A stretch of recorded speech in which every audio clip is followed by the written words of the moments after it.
This is Beyond the Moon, a Ditch Witch podcast where we dig deep into news, job site stories, Ditch Witch culture, and all the other dirt that makes up the industry. Good morning, everybody, or good afternoon, or good evening, good night, whatever time of day it is you're listening or watching. Appreciate you guys hopping on and joining us this week. My name is Sean Hubbard, spelled S-E-A-N. That's not very phonetically correct. There's no S-H, but that's how it works. Joined with Brad Xanders, spelled X-A-N-D-E-R-S. Also not phonetic. This is one of our first things we have in common. How are you, Mr. Xanders? I'm good, real good. Thank you. Yeah. You can call me X-Man if you want. X-Man. Yeah. I like it. So before we get going today, I did want to give a shout out to our guy Mark Taylor right down the road here. We're sitting in Tulsa. Mark is the GM of Ditch Witch of Tulsa. And our marketing team, we're trying to come up with some new content for our website and for YouTube. So we came up with this kind of a how-to series.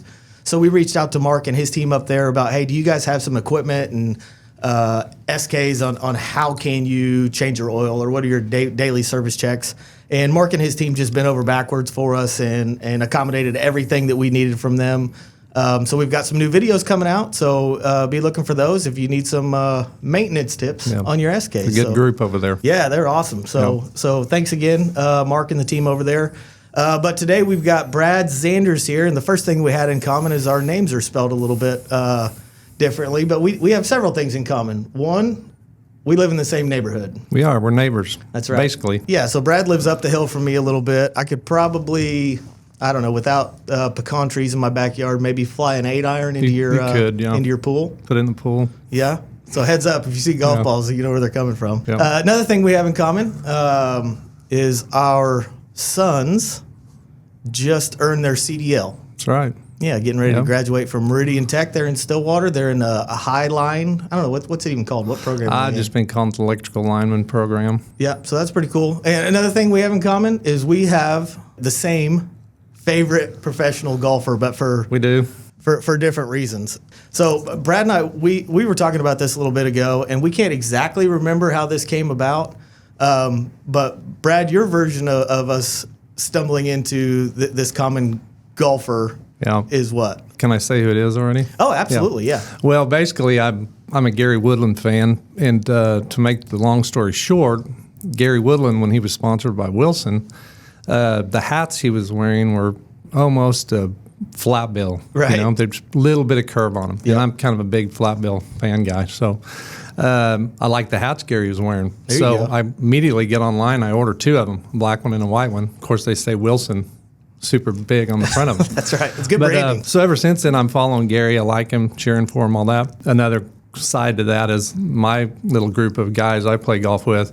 I would wear these Wilson hats all the time, and they basically made fun of me all the time. So when I would show up either to the driving range or to the first tee box, they would just yell, "Hey, Wilson, you know, Wilson. Come on, Wilson, you're late." A little Castaway theme. That kind of stuff. So, but no, I'm browsing Facebook one day and see some posts you had made and pictures, and I think you were on a golf trip and a bourbon trip to Kentucky. Yeah. And you guys were playing Valhalla, and so I'm just kind of looking at the pictures, and then I kind of started looking at some of the people. I see you, obviously, and but then I see Gary Woodland. I'm like, wait a minute, I'm zooming in, that's Gary Woodland. It is Gary Woodland. And so I think I commented on your post or on the picture, and I just said, hey, is that who I think it is? That's Gary Woodland. And then that's how it started. Yeah. Like, we're childhood friends. Yeah, we did grow up together. Yeah, so that Valhalla trip was a good time. That was actually for his sister. CJ is her name. It was her 40th birthday. So, I don't know, there was 6 couples of us, I think. Close. I don't know, 5 couples that went and got a VRBO and spent a few days in Louisville, and Gary got us on Valhalla, which is one of the nicer courses I've played. It looked amazing. I will say that was probably the most nervous I've ever been standing over a golf ball. Was on the first tee there. Because obviously there's a tour player out there, right? And kind of word gets around that there's somebody out there, so everybody on the range is watching us tee off. There's a crowd starts forming. Yeah, and Gary goes all the way to the back tee box. There's not even a box back there. It's just where it's mowed. Drops his right foot in the rough and smacks a drive. He's on the tips. He's way out there. And then So everybody's trying to figure out who the rest of the group is. So they're still watching, and I'm just shaking over the ball. It's like, oh my gosh, please make contact. And I barely did. Hit it off the hosel, a little. That's me, even when it's just me and my buddies. So, you know. Yeah, that's right. But yeah, anyways, it's awesome that there's a Gary Woodland fan out there. He's a good dude. Yeah. I grew up with him, and he's a fun guy. So anyways, that might complete the list of our commonalities. Right. Because the next thing, you're from Edmond, Oklahoma. Fresh out of high school, you joined the Navy. Is that correct? Did 1987. Yeah, left for the Navy. Knew I wasn't ready to go to school. Didn't want to go to college. So had a long history of military service in our family. So it was kind of an easy direction for me to go. So, Okay. Yeah, that's what I was going to ask you. What led you that path? Yeah, so you said you have family history of your parents military guys? My dad was, for sure, and then lots of uncles and, cousins and whatnot that have all served. And we were talking about that, and I can't remember did you call it a dream sheet? Yeah, dream sheet. What is that, and what did you put down on yours? Basically what a dream sheet is, well, first you go to boot camp. After boot camp's over, you go to what we call your A school in the Navy. And I went to electrician's mate A school. So basically an electrician's mate in the Navy, you do anything that has to do with power for the ship, right? Okay. So complete my, right towards the end of my A school, they have a few days where you fill out what they call your dream sheet. Okay. Where do you want to go? What kind of ship do you want to be on? So I'm sitting there writing, I'm putting every single seagoing vessel I can think of, aircraft carriers, battleships, cruisers, everything. But I also put I wanted to be on the West Coast. I got you. So a few days later, you get your orders now, right? And you open them up and you look, and it's like, I'm reading the USS Dixon AS-37. That's a submarine tender, by the way. Oh, okay. If anybody needs to know what a submarine tender is, just Google it. But yeah, there you go. Basically, their job is to replenish nuclear subs and work on them. But so that's not a seagoing vessel, but it was in San Diego, California. So I was super happy and excited to go. I spent the rest of my Navy time there in San Diego. So I got you. Good time, good experience. There's worse places to be. So I think of San Diego, having never been there, but surfing as a hobby, is that something you kind of got into? Yeah. Or what did you do when you were not fixing nuclear submarines? Yeah. No, great question. Of course, every kid in Oklahoma that grows up, he thinks he's going to be a surfer someday, right? Yeah. But no, I did have actually some friends that were California natives and that knew how to surf, and I wanted to get into it. So I actually bought a surfboard, did the whole surf thing as much as I could. The extent of my surfing experience basically was just I could paddle out, catch a wave, and maybe turn the board sideways and go down the face of the wave. That was about it. So right? you weren't making any money doing it? No. Just fun, the experience, and I've done it all. Been out there when the fog would roll in, you can't see the shore. Right. We would surf at night. We'd go out. I spent a lot of time just sitting on my board, watching everybody else. But, it seems like they're having a good time. Yeah, it's a very addicting lifestyle. I can see how people get caught up in it. Yeah. Oh, that's wild. So spent most of your Navy time under the sea. I guess that's one way to phrase it, which I guess ties into what you're doing now. You work for Subsite. I don't know your title. I like to just say manager of product support. Manager of product support for Subsite. There's a fancy, title for it. Manager of customer service and support. Yeah. Product support is what we do. Yeah, you didn't start in that role though at Subsite, right? So let's talk about that a little bit. How did you get into the Ditch Witch family of companies, Subsite being one? Yeah. Where did it all start? When did it start? Why did it start? Those types of things. Well, I came to the factory in September 98. So if my math is right, is this year 27 I'm working on? Yeah, somewhere there. That's what my math says too. But yeah, I got hired into fast freight. So in the shipping department, I was just running around filling parts orders. Did that for probably, 8 or 9 months. That's at Ditch Witch? Yeah. Okay. On the Ditch Witch side. Then I had, obviously from my Navy background, my electronics experience, I saw an opening over at Subsite. So I put in for that and got that position fairly quickly. Then I spent probably a year and a half, maybe in production assembly, building products. So old tracking electronics, I can name a lot of the products. Some people listening may know what they were, but and so between that time. Did you know what you were building? Oh, yeah. Okay. Yeah. Utility locators, HED guidance electronics, the displays that go on the dashes of the machines and the jet tracks. That's really what I kind of first started doing. And so it was good. It was a really good experience. But through that time, I sat really close to where the product support guys were at. So I'm hearing their conversations, what they're doing, and I'm kind of like, that sounds like something I want to get into, because pretty important role job. So no, absolutely. Not that somebody in production in the assembly groups is not important. It's extremely important. But it was just a path I was interested in. Well, that's crazy to me. I mean, you overhear the product support guys and you're interested in that. It seems like most of the calls they're going to get is getting yelled at. And you raised your hand and said, yeah, I want to get yelled at all day. Yeah, what kind of person does that? That's right. You volunteered for that? Yeah. That's one thing you're supposed to learn from the military is don't ever volunteer for anything. Yeah, there you go. So yeah, overhearing those guys, that's something you wanted to do. So you joined the product support group, answering phones and all that kind of stuff. And how long were you in that role before you became the manager of whatever? Man, probably, I said year 27 I'm starting. So probably 20 years. Oh, wow. Probably 19 years. I was a product support specialist on the phone. And now you're the manager. So let's talk through that a little bit. What are you still on the phone? What's the difference as far as Subsite product service goes from specialist to manager? Most of the time, the four guys that I lead, they handle the phones. Okay. So it's on a rare occasions I'll get on the phone, or if a call gets escalated, somebody pulls the, I don't want to speak to the manager card type of deal, which happens, then I'll get involved. But or if I set close enough to the guys when I hear them take a call, if it's an old legacy product, right? A lot of times I'm just like, okay, I'll just get up and go over there because they're going to be hollering for me anyways. Like, the old guy will take this one. We need help, Yeah. So do you miss it? I mean, what kind of intrigued you to that position? I don't even know if I worded that right. What made you want to take that role was having those conversations and helping folks out on the other end of that line. Do you miss the day-to-day answering calls and being in the thick of it, for lack of a better word? That's a good question, and the answer is yes and no. I mean, because obviously it takes a special person to do that kind of a job day in and day out for a long, extended amount of time. So I did it 18, 19 years. But really what I miss probably more than anything is just actually having the satisfaction that you helped someone on the other end of the line. When they call you, obviously, like you said already, there's a problem. They wouldn't be calling you if everything was great, Yeah. It'd be nice if they did. Yeah. And most of the time we have a resolution for them. We can get them back up and running, or we've walked them through a scenario where it was kind of a training issue type situation.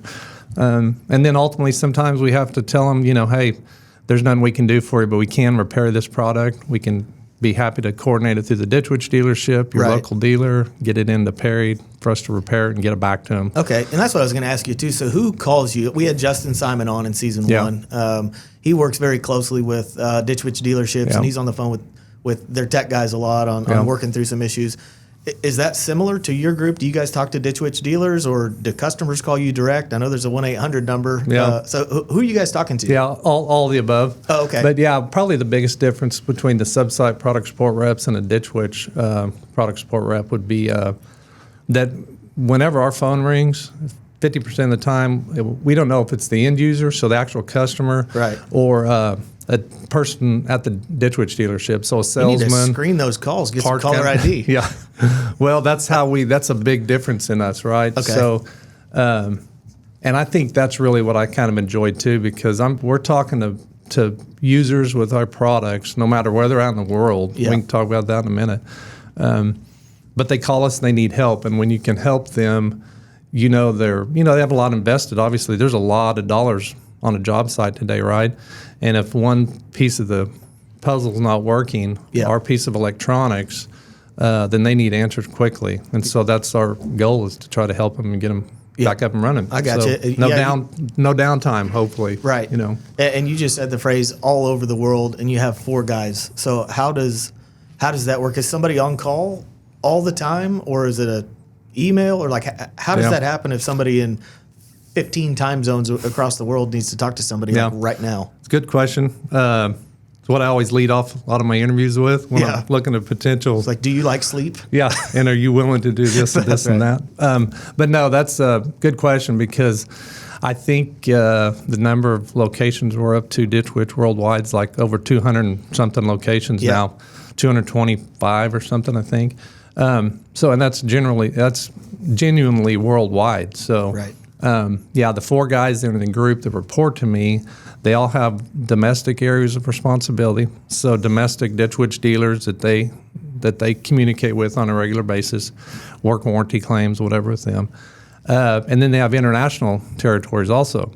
So, at any given time or day, you could get a phone call because, if you're covering Australia, New Zealand, and it's Sunday afternoon for you and you're watching football, spending time with family, and the phone rings, well, it's Monday morning in Australia, New Zealand. And they're ready right? to go. Yeah. So that's part of the job. The guys know that when they come into it. They carry cell phones. They're available 24 hours a day, 7 days a week. It sounds real scary, but they're not getting calls on Christmas Day. Definitely they get calls in the evening, depending on what time zone they're covering. And they can get some in the middle of the night from time to time. And there's travel involved in that too. Yeah. So they all travel too. We're not just doing phone support. Well, I was going to talk to you about the travel portion of that too. We kind of kicked off this episode with you going to the Navy and interested in traveling the world, and got stationed in San Diego and kind of stayed put. And now you're at this company in the metropolis of Perry, Oklahoma. And you travel all over the place. Can you talk about like some of the places that your job has taken you and what your team is responsible for as far as travel is concerned? Yeah, absolutely. Back to the Navy thing real quick. When I was filling out the dream sheet, I thought I was going to travel the world and go all around it 2 or 3 times and cross the equator multiple times, all that good stuff that every Navy guy dreams about. That's right. So didn't go hardly anywhere. But when I came to work at Ditch Witch and then when I transitioned to the Subsite, it just opened the door for me big time. I mean, I've traveled, and I don't say this being boastful either because I take it very serious that the responsibility I had and now that the guys have that I lead. But I've got the chance to travel all over the world for Ditch Witch and Subsite. Yeah. And what's probably what I'm proudest of the most is that I know almost everybody in that Subsite building, the products they're building. The guys that work in the service and repair group, so that are repairing those products. So when I'm out on the job site or the guys are out on the job site, we take it very personal when things aren't right. Right. You know, when that product's not correct or that customer doesn't understand it fully. That's our main objective, is just to make sure they get comfortable with it. But we had talked about that previously too. A lot of your travel and when your phone rings is around relationships, right? And you have relationships with I don't know if they're sales guys or technicians, but people at dealerships Both all over the world. Yeah, and it's customers. And you mentioned that too. There was a couple of customers that you had that if they called you at 3:00 in the morning, you're taking that call, and we're going to figure it out like right now. Yeah, I mean, let's be honest. Most of the time, none of us can answer the phone before it quits ringing. But when you wake up and you look and see who it is, and you've told that customer, "Hey, I'm available anytime you need me," then you make that call back. Right. So you need to be I've available. definitely talked to customers before at 2:30 in the morning. Yeah. So that's wild. But I think I hear your phone ringing in the distance. So we're running out of time here. But I did have one. Random little question here to wrap things up. I know you're a golfer. We've played together. Not a good one, but Well, that's all right. Neither one of us are. We just like to get out and play a little bit. So you're a golfer and you're also an avid hunter. I know you mentioned that you're a deer hunter. I don't know if you hunt birds or anything else, but some random crazy situation comes up where you have to quit either golfing or hunting and can never do it again. Which one are you deciding to stick with? That is a good question. I was wondering what you were going to ask me for my question, but That's right. That's tough, Sean, because I enjoy them both. Right. And I'm not really that good at either one of them. But, that's okay. I think I would probably give up the golf, to be honest with you. Man, Yeah. I'm so I know you're disappointed right mad now. at me now. Yeah. And I probably won't get to meet Gary, but hey. So, That's all right. Hey, we'll work on that part. Yeah. Awesome. Well, Brad, I appreciate you hopping on today. I know thank you're a you. busy guy, so it's been a good conversation, Yeah. and maybe we'll have you on a future enjoyed it. seasons. Yeah. I'll come back. Yep. All right. Hey, thanks everybody for joining us this week, and we will catch you next time. See y'all. Well, that's it for this week's episode of Beyond the Moon. Be sure to subscribe to this podcast on your favorite platform and follow us on social media at Ditch Witch.